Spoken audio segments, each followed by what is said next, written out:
बोलिए द्वारकाधीश भगवान की जय हो। आज का प्रसंग है सागर मंथन, शिवजी का विष पान करना, सागर मंथन से अमृत का प्रकट होना, भगवान का मोहिनी अवतार और कौन कौन से 14 रत्न सागर मंथन से प्रकट हुए, यही प्रसंग सुनाने जा रहे हैं। आशा करते हैं आप इसे अवश्य ही पसंद करेंगे। यह प्रसंग श्रीमद् भागवत महापुराण के 8वें स्कंद से लिया गया है।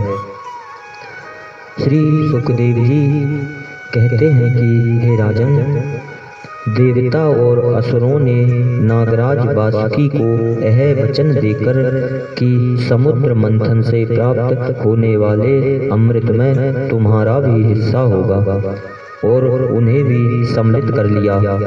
इसके बाद उन लोगों ने वासुकी नाग को नेति के समान मंदरांचल में लपेटकर भली भांति उद्धत हो बड़े उत्साह और आनंद से अमृत के लिए समुद्र मंथन प्रारंभ किया। जब समुद्र मंथन होने लगा तब बड़े बड़े बलवान देवता और असुरों के पकड़े रहने पर भी अपने भार की अधिकता और नीचे कोई आधार न होने के कारण मंदरांचल समुद्र में डूबने लगा।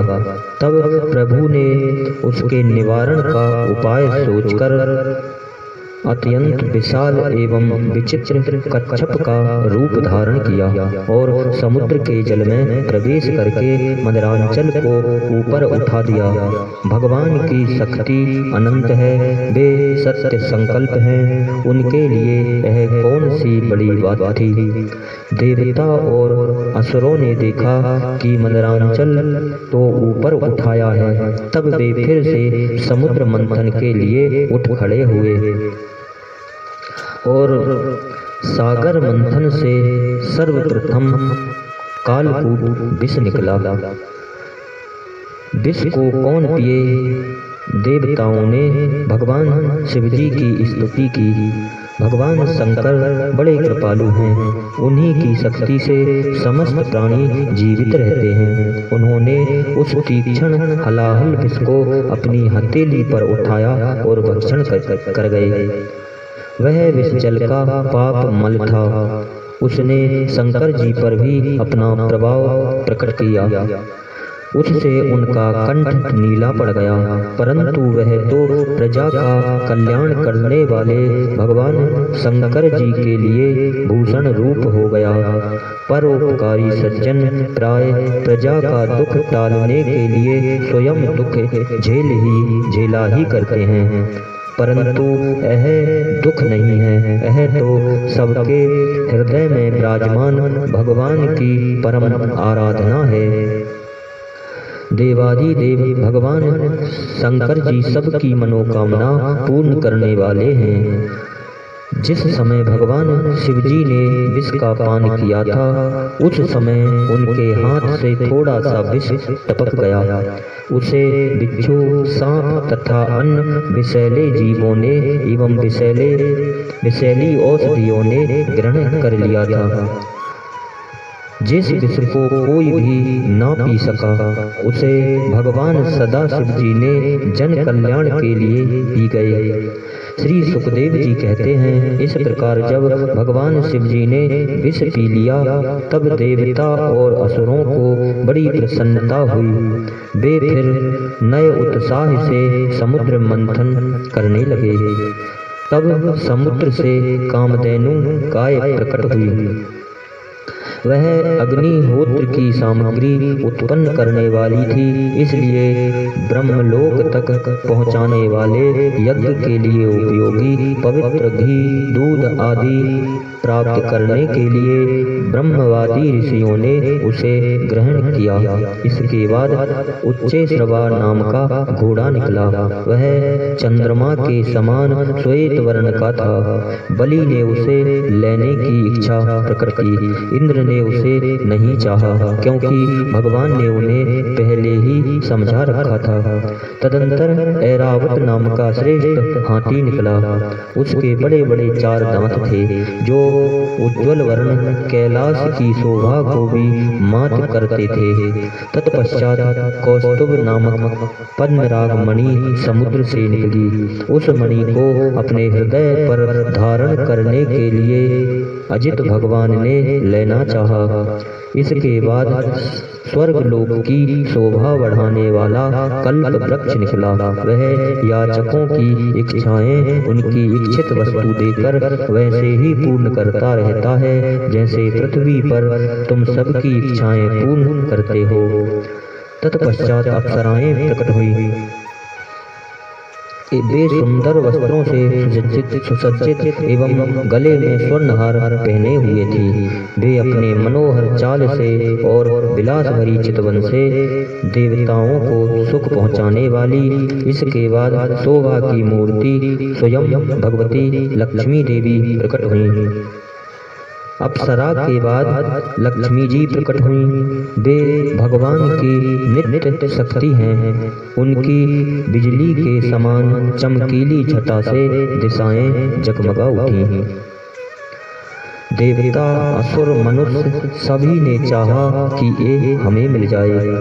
स्वयं इंद्र अपने हाथों उनके बैठने के लिए बड़ा विचित्र आसन ले आए। श्रेष्ठ नदियों ने मूर्तिमान होकर उनके अभिषेक के लिए सोने के घड़ों में भर भर कर पवित्र जल ला दिया। पृथ्वी ने अभिषेक के योग्य सब औषधि दी। गायों ने पंचगव्य और वसंत ऋतु ने चैत्र वैशाख में होने वाले सब फूल फल उपस्थित कर दिए। तब भगवती लक्ष्मी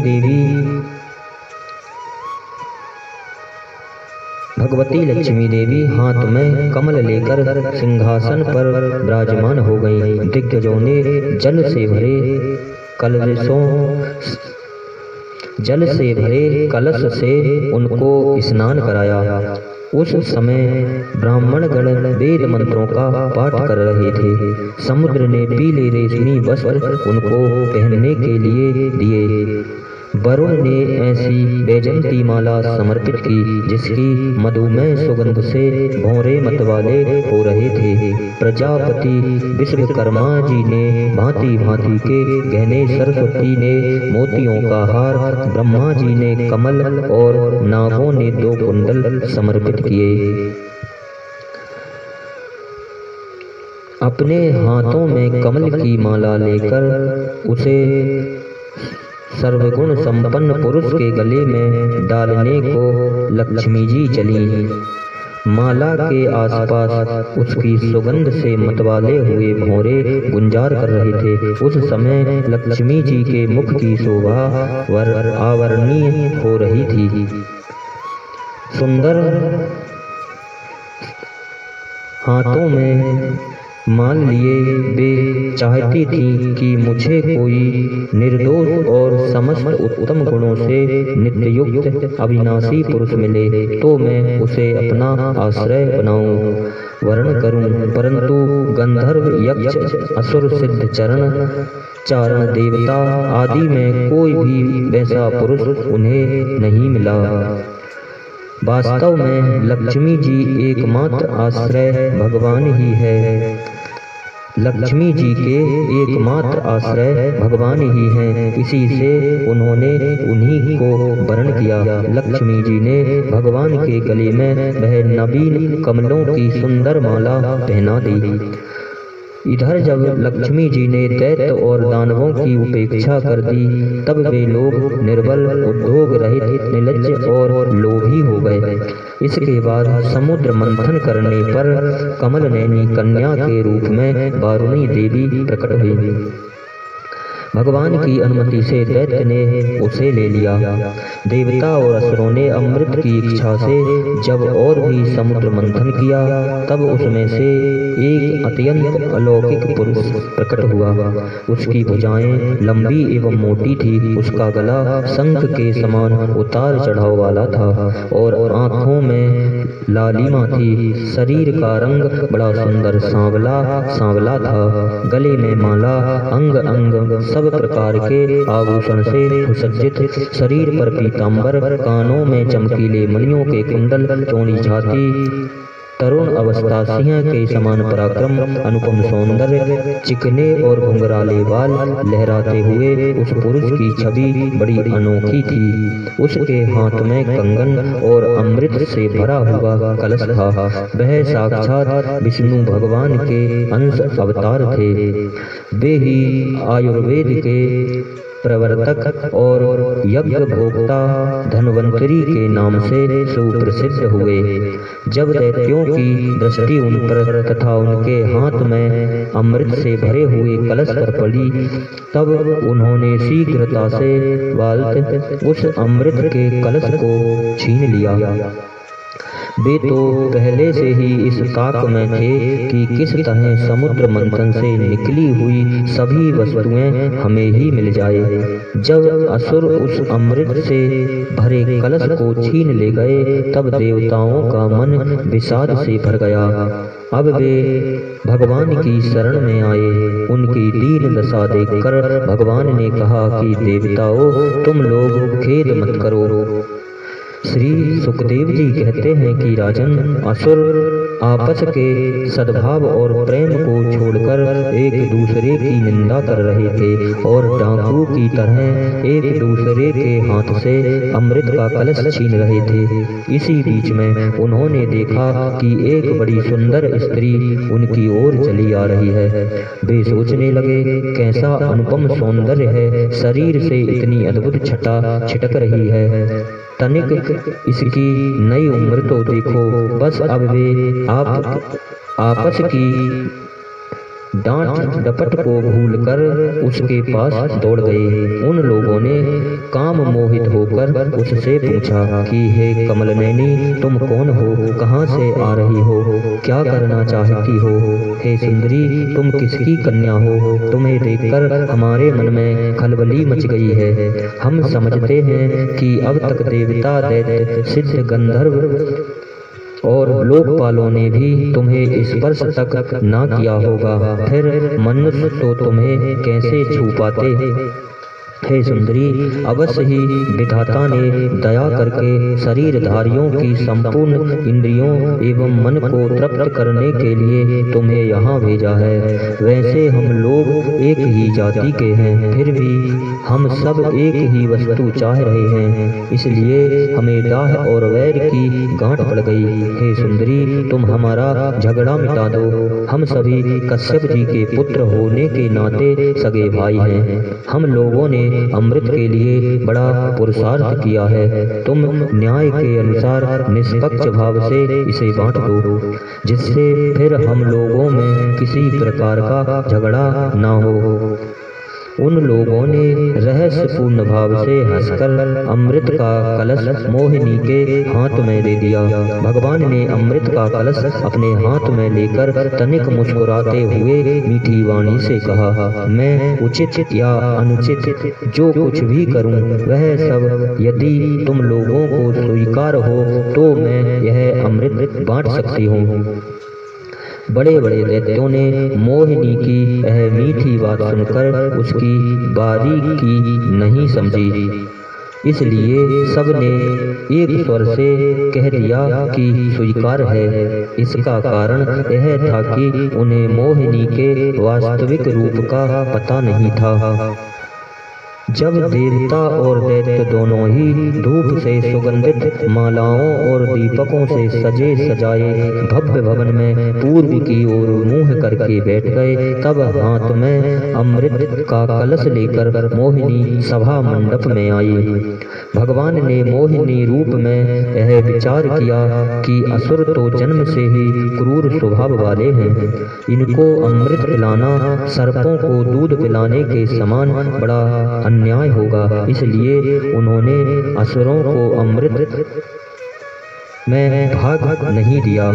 भगवान ने देवता और असुरों की अलग अलग पंक्तियां बना दी और फिर दोनों को कतार बांधकर अपने अपने दल में बैठा दिया। इसके बाद अमृत का कलश हाथ में लेकर भगवान दैत्यों के पास चले गए। उन्हें हाव भाव और कटाक्ष से मोहित करके दूर बैठे हुए देवताओं के पास आ गए तथा उन्हें वह अमृत पिलाने लगे, जिसे पी लेने पर बुढ़ापा और मृत्यु का नाश हो जाता है। असुर अपनी की हुई प्रतिज्ञा का पालन कर रहे थे। असुर अपनी ही की हुई प्रतिज्ञा का पालन कर रहे थे। उनका स्नेह भी हो गया था और वे स्त्री से झगड़ने में अपनी निंदा भी समझते थे, इसलिए वे चुपचाप बैठे रहे। मोहिनी में उनका अत्यंत प्रेम हो गया था। वे डर रहे थे कि उससे हमारा प्रेम संबंध टूट न जाए। जिस समय भगवान देवताओं को अमृत पिला रहे थे, उसी समय राहु दैत्य देवताओं का वेश बनाकर उनके बीच में आ बैठा और देवताओं के साथ उसने अमृत पी लिया। परंतु तुरंत ही चंद्रमा और सूर्य ने उसकी पोल खोल दी। अमृत पिलाते पिलाते ही भगवान ने अपने तीखे धार वाले चक्र से उसका सिर काट डाला। अमृत का संसर्ग होने से उसका धड़ नीचे गिर गया, परंतु सिर अमर हो गया और ब्रह्मा जी ने उसे ग्रह बना दिया। वही राहु पर्व के दिन पूर्णिमा और अमावस्या को वैर भाव से बदला लेने के लिए चंद्रमा तथा सूर्य पर आक्रमण किया करता है। जब देवताओं ने अमृत पी लिया, तब समस्त लोगों को जीवन दान करने वाले भगवान ने बड़े बड़े दैत्यों के सामने ही मोहिनी रूप त्याग कर अपना वास्तविक रूप धारण कर लिया। देखो, देवता और दैत्य दोनों ने एक ही समय एक स्थान पर एक प्रयोजन तथा एक वस्तु के लिए एक विचार से ही कर्म किया था, परंतु फल में बड़ा भेद हो गया। उनमें से देवताओं ने बड़ी सुगमता से अपने परिश्रम का फल अमृत प्राप्त कर लिया, क्योंकि उन्होंने भगवान के चरणों की रज का आश्रय लिया था, परंतु उससे विमुख होने के कारण परिश्रम करने पर भी असुरगण अमृत से वंचित ही रहे। इस प्रकार सागर मंथन हुआ, जिससे 14 रत्न निकले। पहला कालकूट वृष, दूसरा कामधेनु गाय, तीसरा उच्चे श्रवा घोड़ा, चौथे ऐरावत हाथी, पांचवे कौस्तुभ मणि, छठवे कल्प वृक्ष, सातवां अप्सरा रंभा, आठवां देवी लक्ष्मी जी, नौवां वारुणी देवी, 10वां चंद्रमा, 11वां पारिजात वृक्ष, 12वां पंचजन्य संघ, 13वां भगवान धन्वंतरी, 14वें अमृत का कलश। ये 14 रत्न सागर मंथन से प्रकट हुए। इन्हीं शब्दों के साथ बोलिए द्वारकाधीश भगवान की जय।